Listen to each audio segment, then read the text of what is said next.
नमस्कार, news our के खास कार्यक्रम में आपका स्वागत है। मैं हूं देवेंद्र कुशवाहा। आज देश के कई राज्यों में एनआईए ने पीएफआई के कई ठिकानों पर छापेमार कार्रवाई की और करीब 106 कार्यकर्ताओं को गिरफ्तार भी किया।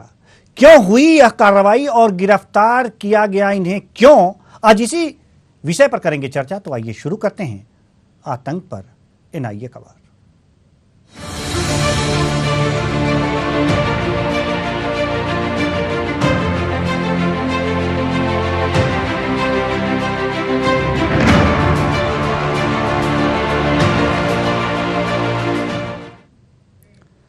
राष्ट्रीय जांच एजेंसी एनआईए और प्रवर्तन निदेशालय ईडी ने गुरुवार को popular front of India PFI के ठिकानों पर छापे मारे।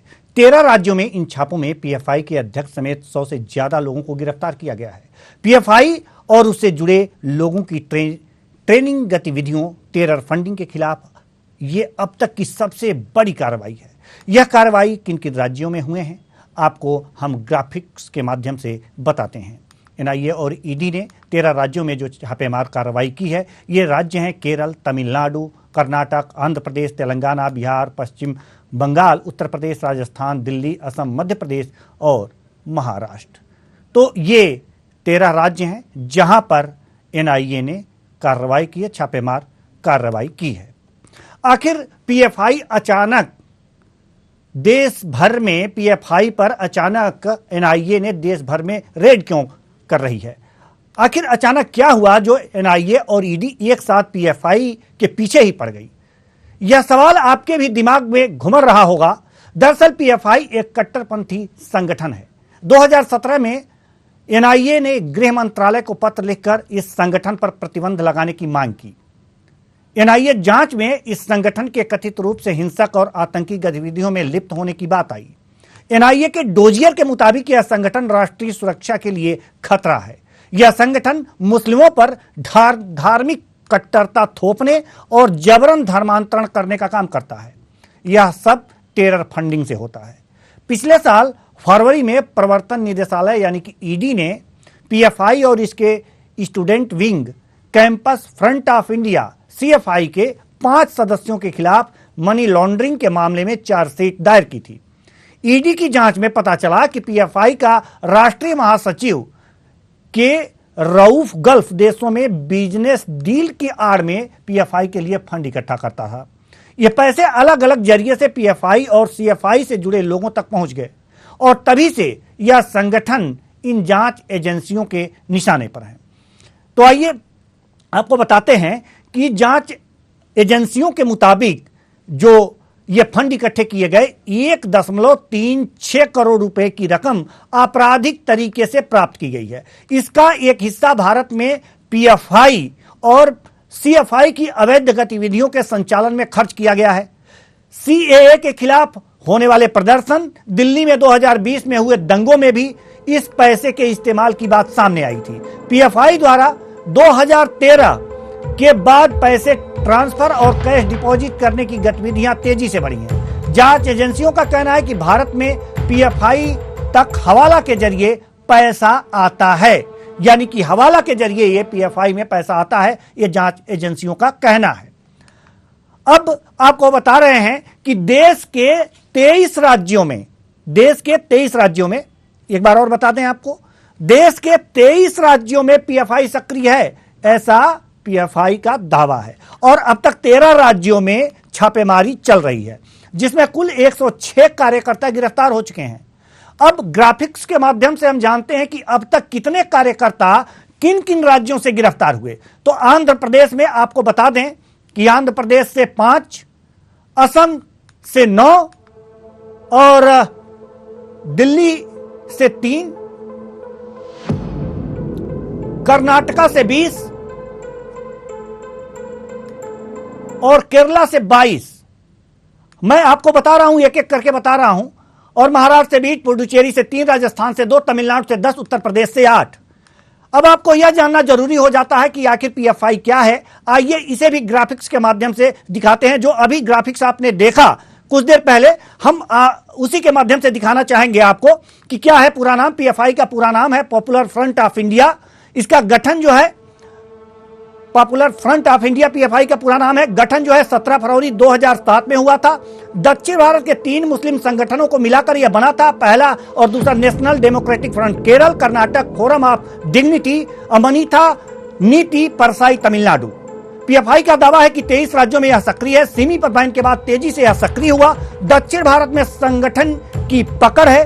देश विरोधी गतिविधियों संचालित करने का आरोप है। इस पर देश विरोधी गतिविधियां संचालित करने का आरोप है। मैंने ग्राफिक्स के माध्यम से आपको यह बताया कि वास्तव में पीएफआई है क्या।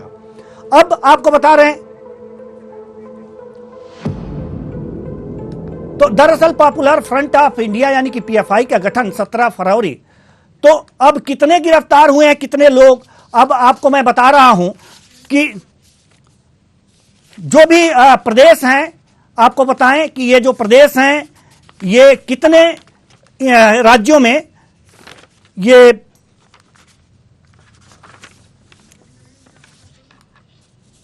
आपको बताएं कि आंध्र प्रदेश अब कितने गिरफ्तार हुए हैं किन राज्यों में, वो हम एक एक करके बता रहे हैं इस ग्राफिक्स के माध्यम से। आंध्र प्रदेश में 5, असम में 9, दिल्ली में 3, कर्नाटक में 20, केरल में 22, मध्य प्रदेश में 4, महाराष्ट्र में 20, पुडुचेरी में 3, राजस्थान में 2, तमिलनाडु में 10 और उत्तर प्रदेश में 8।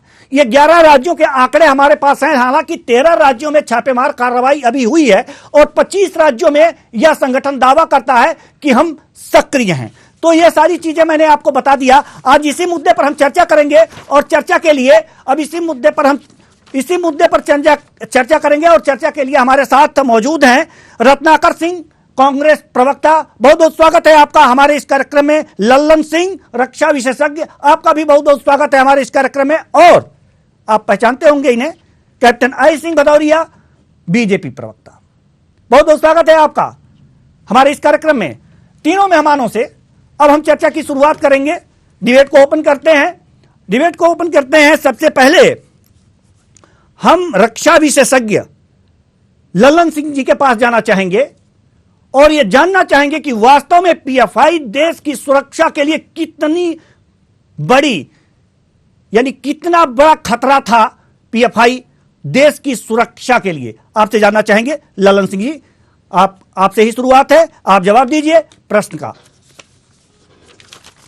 आज 1 बजे रात से और मेरे करीब 7:30 बजे तक ये जो पूरे देश में 93 जगहों पे जो एनआईए का छापा पड़ा, जिसमें 13 नहीं अब 2 और राज्य इंक्लूड हो गए, जिसमें मणिपुर और एक राज्य और है, मतलब 15 राज्यों में ये प्लानिंग के साथ, जिसमें आईबी और मिलिट्री इंटेलिजेंस और मैं बता दूं रॉ, इन तीनों का गहन विश्लेषण के बाद, पूरी जानकारियों को इकट्ठा करने के बाद और पूरी रात कंट्रोल रूम में अजीत डोभाल साहब के नेतृत्व में, और उसके बाद ये छापामारी हुई है। छापामारी एक प्रक्रिया है, ये कोई साजिश का अंत नहीं। ये मैं बताना चाहूंगा, किसी को भी ये हक नहीं है किसी गुंडागिर्दी करने का या इसके विरोध करने का, क्योंकि ये प्रक्रिया पूछताछ की है। तो मैं ये भी बताना चाहता हूँ कि 106 जो अरेस्ट की बात चल रही है, उसमें केवल 45 लोगों को गिरफ्तार किया गया है,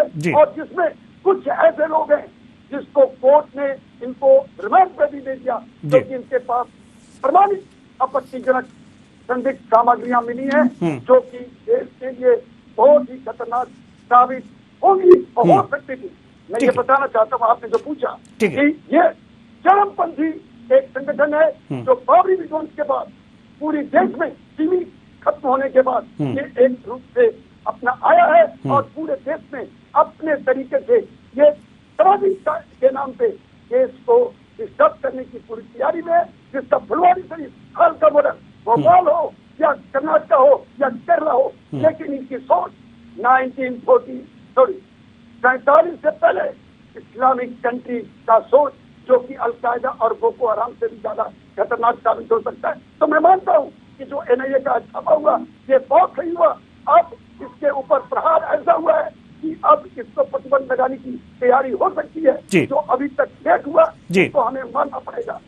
जी रत्नाकर सिंह जी, पीएफआई पर एनआईए और ईडी की कार्रवाई हो रही है, लगातार छापेमारी चल रही है, कांग्रेस का क्या रुख है?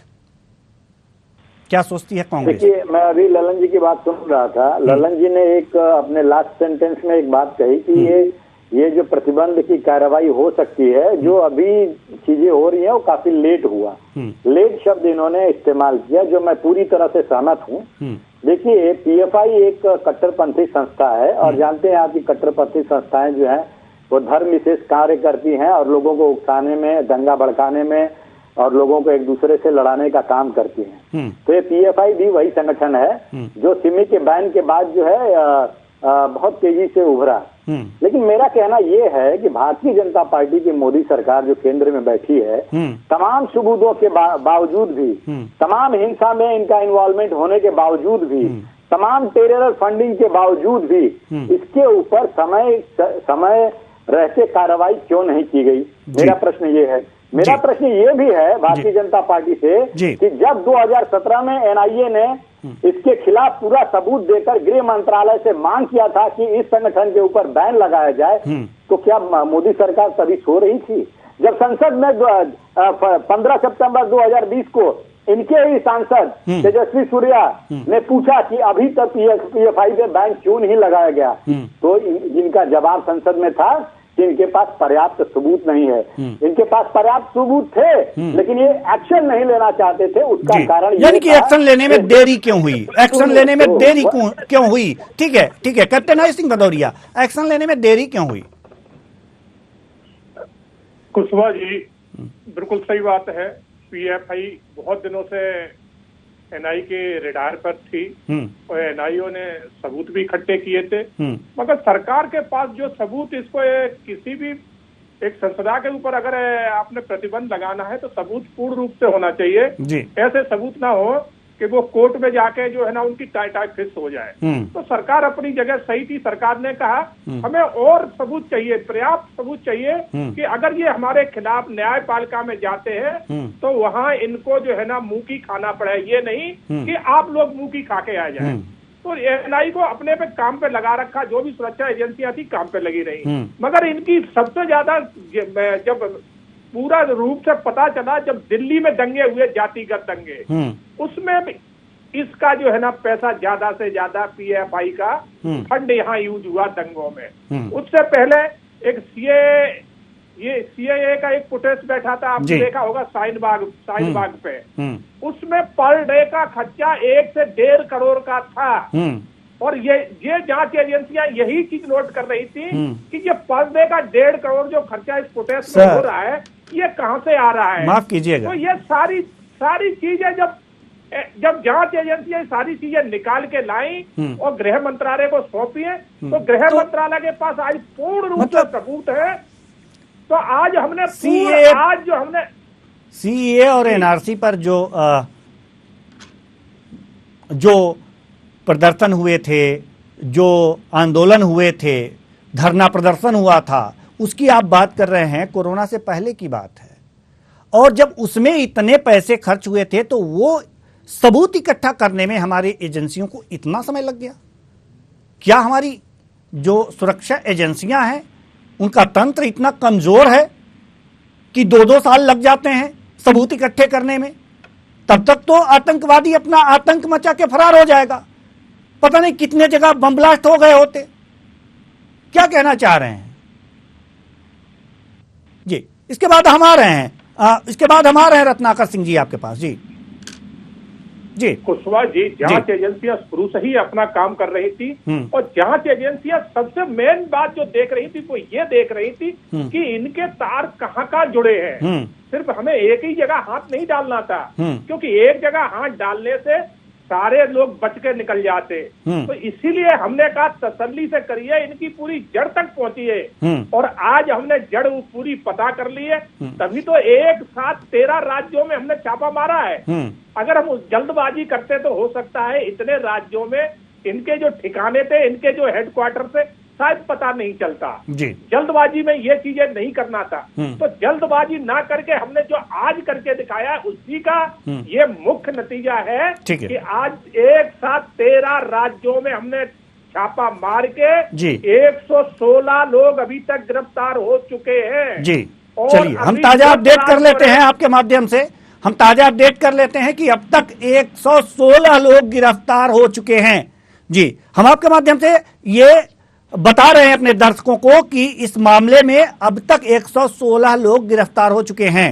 ठीक है, रत्नाकर सिंह जी, आप कुछ कहना चाह रहे थे, बड़ी बेसब्री से इशारा कर रहे थे आप, जवाब दीजिए, जो भी कुछ कहना है कहिए। 1 मिनट का समय दीजिएगा। जी जी, देखिए, ये जो भारतीय जनता पार्टी के पैनलिस्ट बैठे हैं, ये अपनी बातें जो कह रहे हैं, ये इनका ख्याली जो है सगुफा है, इसमें ज्यादा मैं ख्याली पुलाव। जी हाँ, देश की अगर सुरक्षा के बारे में इतनी ही चिंता इनको रहती तो एनआईए ने जो अपना जो डॉक्यूमेंट दिया था गृह मंत्रालय को 2017 में ही दे दिया था।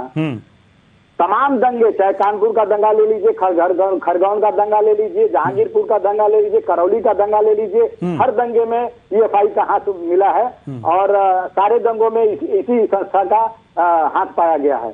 मेरा कहना ये है कि आप क्या भारतीय जनता पार्टी की सरकार अभी तक क्यों नहीं इन पे कार्रवाई किया, क्यों नहीं बैन की, उसका मुख्य कारण है इनकी मंशा जो है ना, ये देश में इस तरह से जो है कट्टरपंथी संस्थाओं को बनाए रखना चाहते हैं और ये चाहते हैं कि कुछ ऐसी संस्थाएं हैं जो इस तरह का कार्य करें जिससे कि इनकी सियासी रोटियां सेकने को मिले। कैप्टन साहब, जवाब दीजिए, आप जवाब दीजिए, उसके बाद हम ललन सिंह जी के पास जाना चाहेंगे। जी, एक और बात कहना चाहूंगा, कुशवाहा जी, आपने देखा होगा 2007 में रजिस्टर्ड हुई थी और उसके बाद जो है ना सरकार ज्यादा से ज्यादा कांग्रेस की 10 साल मनमोहन सरकार रही है, तो उस टाइम भी इस तरह की इनकी घटना थी और ये पीएफआई उस टाइम भी अपनी गतिविधियां फैला रही थी, मगर कांग्रेस कान में तेल डाल के बैठी थी, बिल्कुल इनके प्रति वो नहीं बोलती थी। और हमें जैसे ही पता चला है, आज हमारे 8 साल हुए हैं और हम इन पे निगाह आज 2 साल से रखे हैं कंटिन्यू, मगर हम सबूत जुटा रहे थे। आज हमने जो एक साथ 13 राज्यों में अगर छापा मारा है तो हमारी यही सफलता है कि हमने। ठीक है कैप्टन साहब, आप बार बार एक ही बात कह रहे हैं, हर प्रश्न का एक ही उत्तर, हर प्रश्न का एक ही उत्तर दे रहे हैं। अगर हम जल्दबाजी, हर उत्तर में आपका रिपीटेशन है। जी सर, अगर हम जल्दबाजी करते हैं कुशवाहा जी, तो हो सकता है कि 13 राज्यों में एक साथ लोगों को नहीं। ठीक है सर, हम समझ गए सर, हम समझ गए। ठीक है, ये अच्छी बात है, अच्छी बात है, तैयारी करनी चाहिए और अगर किसी को अपने शिकंजे में लेना है तो पूरी तैयारी के साथ आना चाहिए, लेकिन 2-2 साल तैयारी में लग जाए, ये भी बहुत देर हो चुकी है। ठीक है, हम ललन सिंह जी के पास आना चाहेंगे।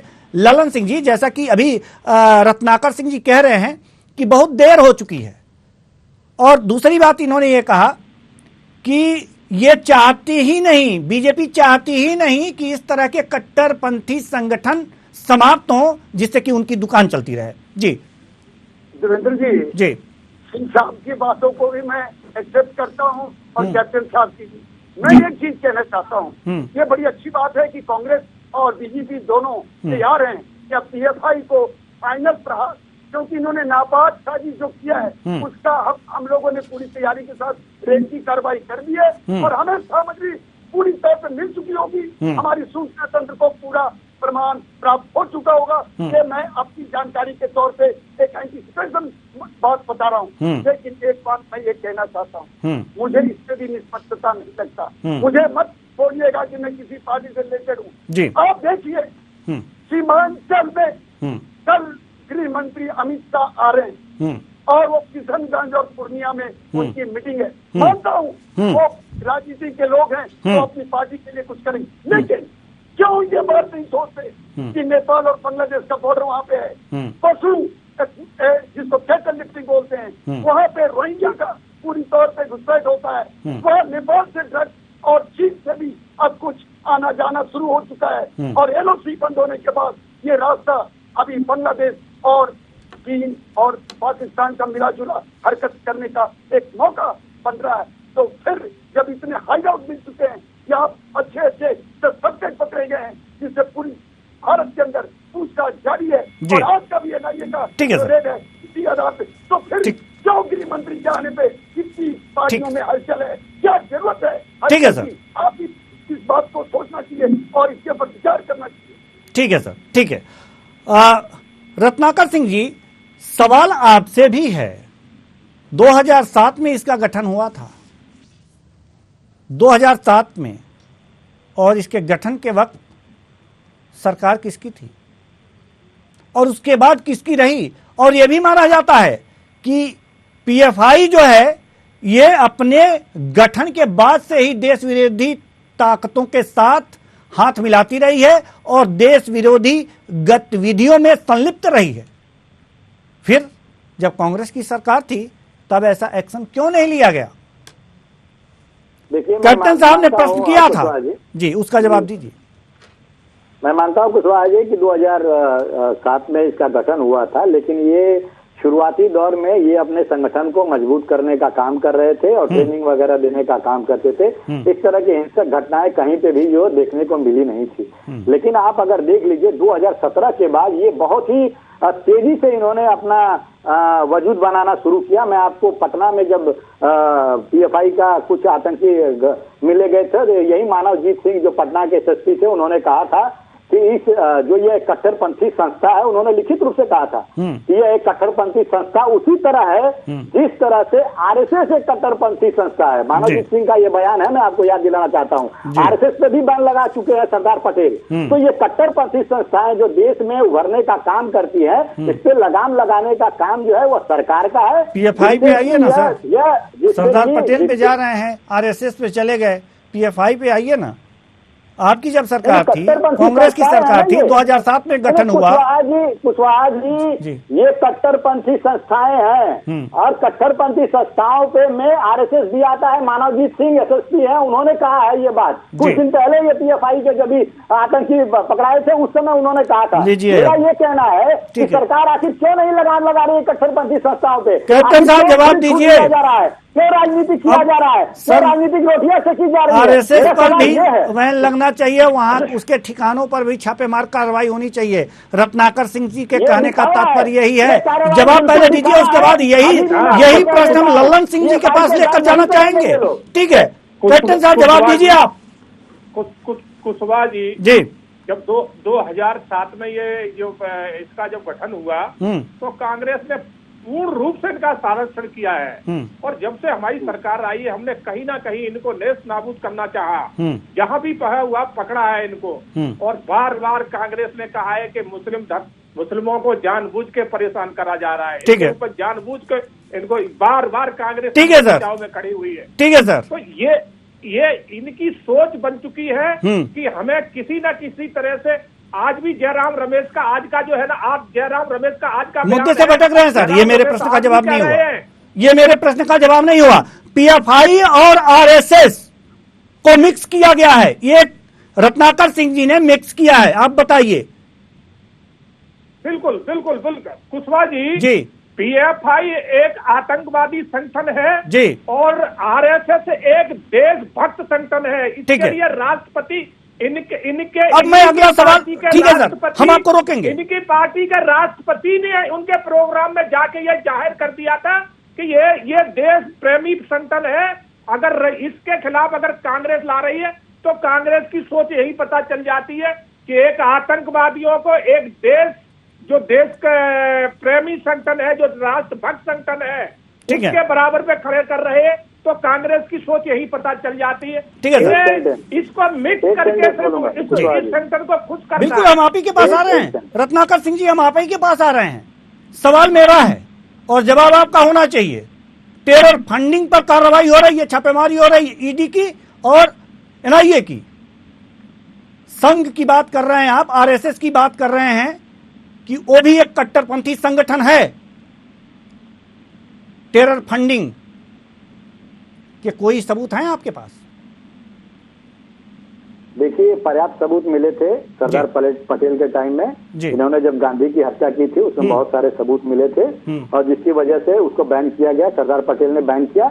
और मैं एक चीज और बता दूं, नेहरू जी ने भी उसके ऊपर से बैन हटाने का काम। सुनिए तो, सुन लीजिए, आप आजादी पे चले गए सर। इस समय पीएफआई पे कार्रवाई हो रही है, इस समय पीएफआई पे कार्रवाई हो रही है, इस समय आरएसएस की बात करिए, इस समय की वर्तमान समय की बात कीजिए ना सर। जी कुशवाहा जी, देखिए आज ये पीएफआई पे जो कार्रवाई हो रही है ना, ये दिखावे की कार्रवाई है। अच्छा। मैं आपको गारंटी के साथ लिखित रूप से दे सकता हूँ कि ये पीएफआई पे कभी भी बैन नहीं करेंगे। उसका कारण यही है कि ये राजनीतिक रोटियां जो सेकने का इनका जो मुद्दा है ना, जो जहाँ जहाँ पे दंगा होता है वहाँ राजनीतिक रोटियां सेकते हैं, ये सारे इनके मुद्दे खत्म हो जाएंगे।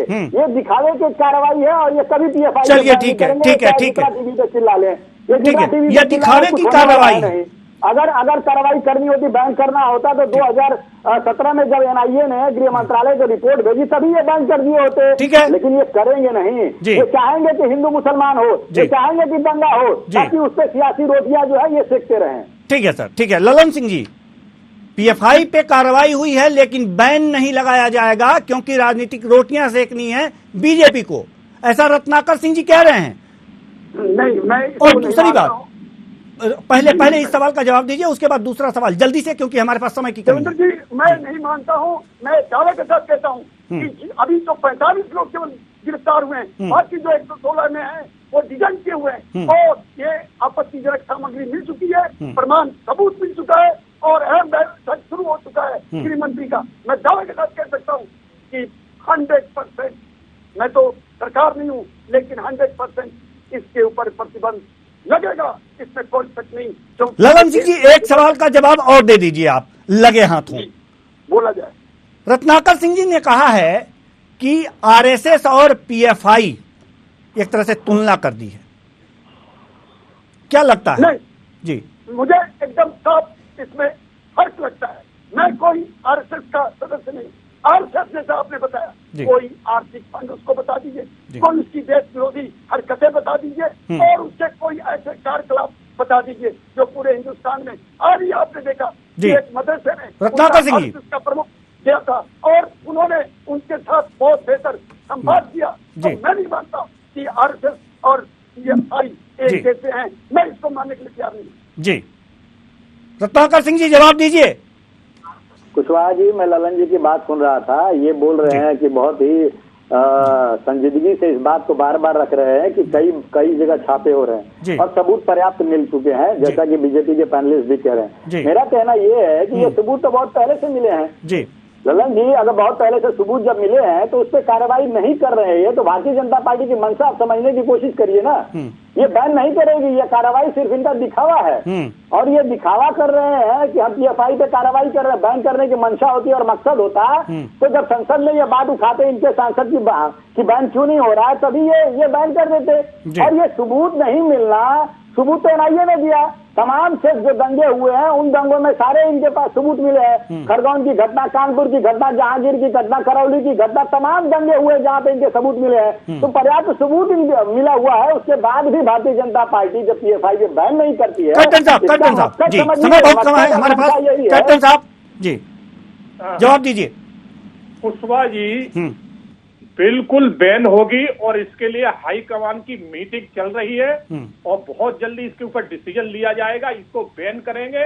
और जैसे इन्होंने कहा कि नाथूराम गोडसे को मारा था तभी से बोले आरएसएस के ताज जुड़ गए थे, तो मैं इनकी याददाश्त ताजी कराना चाहूंगा कि नाथूराम गोडसे को मारने वाले जो उनका मंदिर बाबूलाल चौरसिया ने ग्वालियर में बनाया था, वो बाबूलाल चौरसिया बीजेपी के नहीं है, कांग्रेस के कार्यकर्ता हैं, अभी भी कांग्रेस में है, जिन्होंने गोडसे का मंदिर बना के ग्वालियर में और उसमें पूजा करते थे। बीजेपी ने उस मंदिर को ग्वालियर में जाके बंद करवाया था। तो इसका जवाब है इनके पास कि गोडसे के हत्यारे को आप अपनी पार्टी में रखें। गोडसे के हत्यारे को गोडसे जो है ना बाबू के हत्यारे को, गोडसे को आप अपनी पार्टी में रखें और हम उसका मंदिर बंद कराए तो भी हमारे साथ जुड़े हैं। तो ये इनका दोहरा चरित्र दिखाई देता है। आज भी बाबूलाल चौरसिया की पार्टी में है। तो असली ज्ञान आप बता दीजिए रत्नाकर सिंह जी, असली ज्ञान आप बता दीजिए, हमारे पास समय की कमी है, जल्दी से जी असली ज्ञान आप दे दीजिए। व्हाट्सएप ज्ञान है तो आप असली ज्ञान दीजिए। मैं बता रहा हूँ जी जल्दी से सर। आज गोडसे देश में बाबूलाल चौरसिया ग्वालियर के हैं, इनकी पार्टी के कार्यकर्ता है। उन्होंने बीजेपी ने जो उन्होंने मंदिर बनवाया था, बीजेपी ने बंद करवाया था, उसके बावजूद भी इनकी पार्टी में वो आज भी है। आरएसएस की किताबें पढ़ते हैं जी। मैं कुशवाहा जी मैं बोलना चाहता हूँ, 1 सेकंड 10 सेकंड जी, जल्दी से हमारे पास बिल्कुल भी समय नहीं है सर, बिल्कुल भी समय नहीं है जी। आज भारतीय जनता पार्टी जो है वो गांधी के विचारों को छोड़कर गोडसेवादी विचारधारा अपना चुकी है। प्रज्ञा ठाकुर जो है इनकी खुलेआम चैनल पे आके और मीडिया में बात गोडसे का मंदिर बनाने वाला, ठीक है सर, ठीक है सर, हमारे पास समय की कमी है, हमारे पास समय की कमी है। बहुत बहुत धन्यवाद, बहुत बहुत धन्यवाद तीनों मेहमानों का, बहुत बहुत धन्यवाद तीनों मेहमानों का। तीनों मेहमान आए और इस चर्चा में अपने अपने विचार साझा किए, बहुत बहुत धन्यवाद। तो कुल मिलाकर के यह देखा जा रहा है कि एनआईए और ईडी की छापेमार कार्रवाई चल रही है और लगातार चल रही है। 25 राज्यों में पीएफआई दावा करती है कि हमारा संगठन सक्रिय है और अब तक 13 राज्यों में लगातार छापेमार कार्रवाई के बाद 116 लोगों को गिरफ्तार किया गया है और देश विरोधी टेरर फंडिंग मामले में यह कार्रवाई चल रही है। तो ऐसे में सवाल यहां पर यह उठता है कि राजनीति ना हो, हां देरी हो सकती है लेकिन कार्रवाई हो, सही हो और देश विरोधी ताकतों को नेस्तनाबूद कर दिया जाए। फिलहाल इस कार्यक्रम में इतना ही, मुझे दीजिए इजाजत, नमस्कार।